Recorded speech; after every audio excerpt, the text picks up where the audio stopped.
যার কারণে আজকের পর্যন্ত যে 7 তারিখের পরে আজকের পর্যন্ত কোনো খোঁজখবর নাই, কোনো পদক্ষেপ নেই ত্রিপুরা সরকার। এই কারণে আমরা আজকে মহা বিক্ষোভ ছিল, কারণ আমরা তো মানুষ না, আমরা বান্ধব মতো একজন মিনিস্টার ক্যাবিনেট, একজন বিধানসভা সদস্য, একজন ক্যাবিনেট মিনিস্টার, মান সম্মান তো কিছু দরকার। আমরা তো মান সম্মান নাই, ঠিক আছে, আমরা তো মানুষই না। মিনিস্টারের নামটা কি?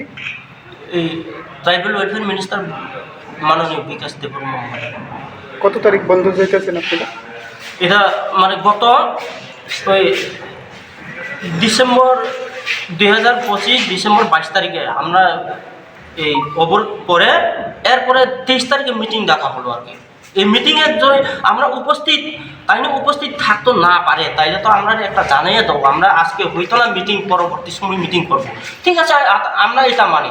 কিন্তু পরবর্তী সময় আবার তাইলে এখনো যদি না দেখিয়ে সেরা লগে লগে মিটিং দেখিয়ে সেরা, এরপরে মিটিং আমরা যখন তাইলে অর্ডার অনুসারে মিটিং উপস্থিত হলো, মিটিং উপস্থিত হওয়ার পরে কোনো এমন যে অবস্থা হয়ে গেছে না, যার কারণে আজকে মহা বিক্ষোভ। আমরা আগামী 20 তারিখ এখন আবার ডেডলাইন দিব, আগামী 20 তারিখে এই ভিতরে যদি না হয় 20 তারিখে পুরা আসাম আগরতলা লাইফ লাইন অবরোধ করবো, এরপরে রেল এই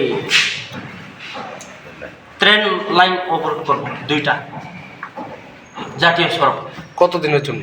এটা তো মোটামুটি আমরা যতটুকু আশ্বাস না দেয় তখন কিন্তু ট্রাইবাল ওয়েলফেয়ার মিনিস্টার চেম্বারে আমরা বসতো না, এখনো মিটিং হইতো না। ডাইরেক্ট আমাদের সারা ত্রিপুরা মাননীয় মুখ্যমন্ত্রী প্রফেসর ডক্টর মানিক সাহা উনি চেম্বারে আমরা ডাকিয়ে সেরা মিটিং অ্যারেঞ্জ করতে।